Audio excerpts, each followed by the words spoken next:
Being able to take responsibility for however your life has unfolded, good or bad, is a superpower of self-awareness.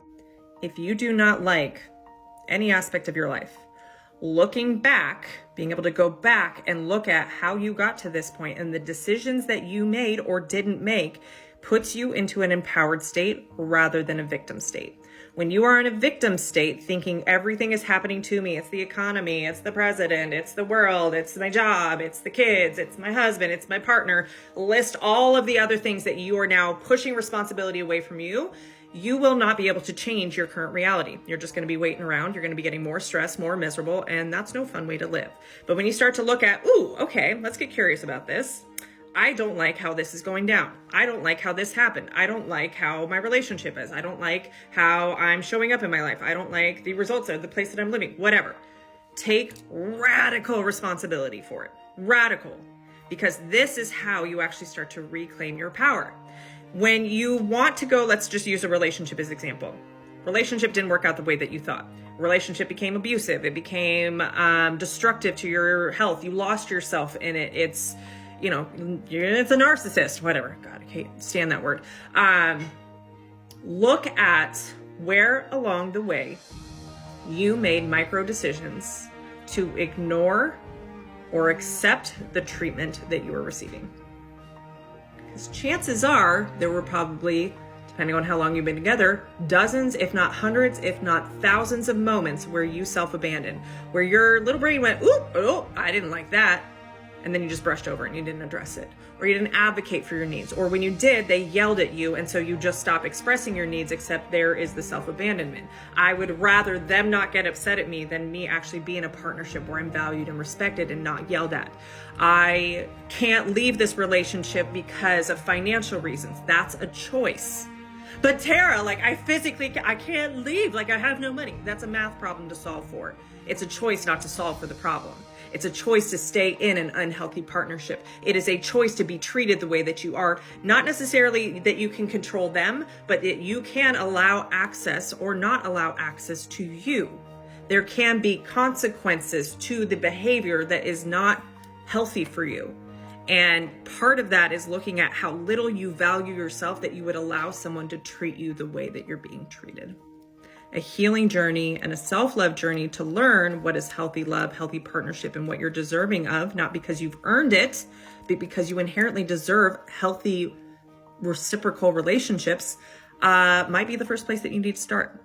So for me specifically, I blamed my ex-husband's PTSD as the reason why he treated me so poorly. I used that excuse for years. Oh, this is PTSD. This is PTSD. He's yelling at me because he's got PTSD and his emotions. And I went and studied all what was happening chemically in his body. And it kept defaulting to that. No. Yes, there was a mental health diagnosis in there. And he still treated me poorly. Both are true. And he also chose to not go get help at various times. He tried to get help, then he wouldn't go get help. He tried to go get help, wouldn't get help. All the while, I'm being mistreated. So much so that I thought I was the problem the whole time. Because he kept telling me I was. Except I was in counseling and treatment. I was doing the work of trying to communicate and learning skills and tools. I was doing work to try and progress our relationship. Well, he was not. And I was still being treated poorly. And even to this day, when we have conversations, he's still very much stuck in a victim mindset of everything that I did to him and boo-hoo for him. I have listened to it, and I've also owned my parts in it that I am responsible for, but I am not responsible for his actions, his perspectives, his beliefs, and his yelling at me. Regardless of whatever he wants to say to justify how he treated me, does not justify that I was mistreated. There is no excuse for being mistreated, especially when I wasn't doing anything egregious. The thing I was doing was keeping him in an emotionally safe bubble, right? I was not allowing him to make decisions, allowing him, as if I'm his mother, allowing him to make decisions for the family because I didn't trust him. And we went through exercises of where there was very real reasons why I couldn't trust him. And that's his perspective. He wants to stay in the victim that I was the problem for him. Fine.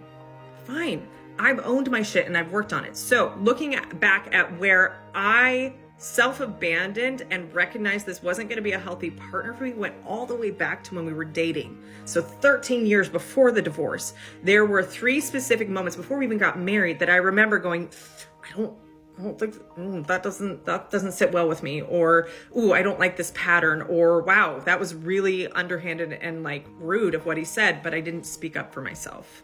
So I can look back and go, there was actually one very specific moment we were dating where I was like, really, I kept trying to build myself up to go break up with him because it just was not going well. And we were only dating, I think 6 months at this point. And I just felt so heavy. And so like, God, I gotta do it, but I don't want to. Like, I love him. And like, I cared for him, and he was a great dude, except for a few things that just were not compatible with me. And so I didn't do it. And I kept on keeping on, and I made allowances and exceptions. And when we got married and we went through some really hard times and some real big traumas of things that were just situational we were going through, we never came back together. And those were choices too. I prioritized having children because one of those instances was a miscarriage. And we both agreed that that's when we lost each other, was through the miscarriage. The way it was handled on both sides, but mainly on his side because of his job, meant that I was abandoned during the hardest, most grieving period of my life, and he wasn't there for me.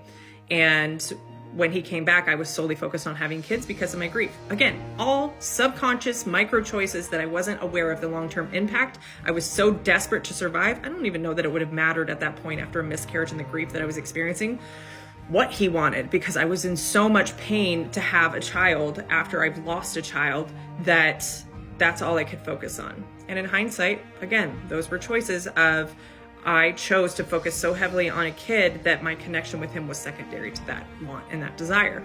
And I can also offer myself empathy of just how much in pain I was and how much I was grieving from that experience. And I don't shame myself or judge myself, but I can recognize where that led to us being disconnected. And then once kids came into the picture, a fuck ton changed for us. We had another kid, also a choice. That all of those hundreds of micro decisions led to an unhealthy, toxic relationship and a marriage that we couldn't salvage. And we tried for a very long time. It was not good for a long time, and we stuck around and we committed to it until we didn't. And then, so that's when I got out of the marriage and kind of explored dating and, didn't really do a whole lot of healing until I recognized like there's patterns that I'm repeating and patterns that I'm drawn to and attracted to that I know aren't going to get me the outcome I want. I know the cost of settling, and that even back early on, this is not a bash on my ex-husband, but I was settling for how I was being treated even back in dating. Because I really wanted to get married. Like I really wanted to have the family. I was 23 thinking I was so old to get married. God, what did I know? But that was my reality at the time. And so I can honor the choices I made without shaming myself because I did the best that I could at the time with the tools and the skills that I had. And also true, I wouldn't make those same choices again today. I am sure there's a ton of things that I am not even aware of now that I'm making choices that would go against what I want, but it's all learning. And so part of figuring out the patterns and the beliefs and the thoughts that you had that led you down the path that you're on, both good and bad, is a really beautiful practice for self-awareness so that you can actually create the life that you want from the inside out, so that you're not trying to use people, things, objects, experiences to make you feel a certain way inside. If you are not feeling happy and whole within yourself, you will be on a roller coaster of emotions trying to get everything outside of you to make you feel a way inside. Happiness is a feeling inside. Contentment is a feeling inside. Love is a feeling inside. It doesn't come from outside, right? And most of y'all don't have healthy definitions of love to begin with because it was never modeled for you, or it was an unhealthy version of love. So that is your work to do, is to explore what is it I'm looking to feel inside that I'm using things outside of me to feel a certain way. And where maybe can I start to give myself that feeling inside without something external influencing that? And hey, my name's Tara and I'm on a mission to create a self-aware army. Because it's lonely in these self-aware streets. And if you want to learn how to be more self-aware, if you want to learn how to love yourself, have more emotional regulation, I've got a 5-day challenge coming up. It's the Heartbreak to Healing Challenge, where we can start to do some of this work and you can look at your patterns and behaviors that are blocking connection for you in your current or past or future relationships. In this 5-day challenge, head on over to the link in my bio, get signed up. We start March 10th.